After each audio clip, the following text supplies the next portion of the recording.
So le yabantu abangasekho iyindlela kakhulu efuna ukuhamba akusibheke umbhalo uthini sisabheka iphupho. Okay, mina igama nguPastor Lingi lokuchaza amaphupho i-channel yakho engunqa phambili mabheka udaba lamaphupho. Inamba yami uyisenza kuphela so ngo-9 ya-5 ntambama kuphela from Monday to Friday, Saturday and Sunday ngangifonele fona ngoba uyimember i-channel futhi. Futhi namhlanje iphupho esibheka la sibheka iphupho elika Chani something uthi sanibona kusho ukuthini kuba-ke ubaba wakho sewashona ebiya insimu.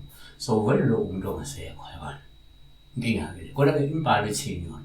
So ngokumbhalo la uma sibheka nje ukuthi abantu abangasekho, yes siyathola ukuthi ngokukaLuka 9 verse 28 kwathi emva kwalokho kwalawo mazwi kungathi iy'nsuku zaba isishiyagalombili uJesu wathatha uPetro noJohane noJakobe wenyukela entabeni uyokhuleka.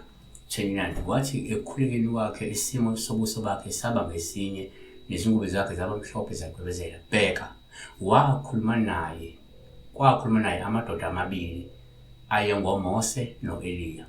So uJesu uyakhuluma la noEliya noMose. Remember uMose noEliya abantu ababeshone emandulo way before uJesu ezozalwa, yabo, kodwa bayakhuluma futhi naye, yabona. Kodwa ngikho lapho still is a confusion ukuthi do we follow abantu abangasekho or we don't follow them. Kodwa-ke asibheke iphupho. So uma kwenzeka-ke lapho umuntu ongasekho njengoba eveza la uthani bani la. So ngokujwayelekile la uma uphupha umuntu umufi kuwuphawu isitha njengoluhluma ebiyela insimu yakho. Ngoba lokho kungasho ukuthi kungenzeka inhlanhla yengcebo nemali ivikelekile futhi nabathakathi noma nje abantu ababi angeke bakwazi ukuyintshontsha nokuyithwebula.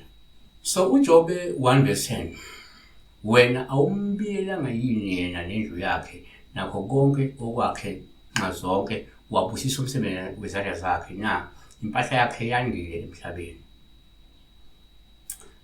Number 2, ngokwesintu-ke uma uphupha umuntu ongasekho kuwuphawu oluhluma ebiyela insimu. Lokho kungakhomba ukuthi kungenzeka umufi uyithongo elihle elingakulibele nelikhathalele futhi eliligadile nelivikelayo inhlanhla yengcebo nemali ukuze ihlengeke kumaqola nabathakathi abathwebulayo. Kodwa kasenza nje. Number 3, kuyenzeka uma uphupha umuntu ongasekho kube uphawu olungaba ngoluhle nje uma ebiyela insimu, ngoba lapho sengaveza ukuthi empeleni umufi uyakukhombisa ukuthi kumele usukume ubethele uphinde uqinise umklamo noma ibhizinisi okanye umsebenzi okufakela imali.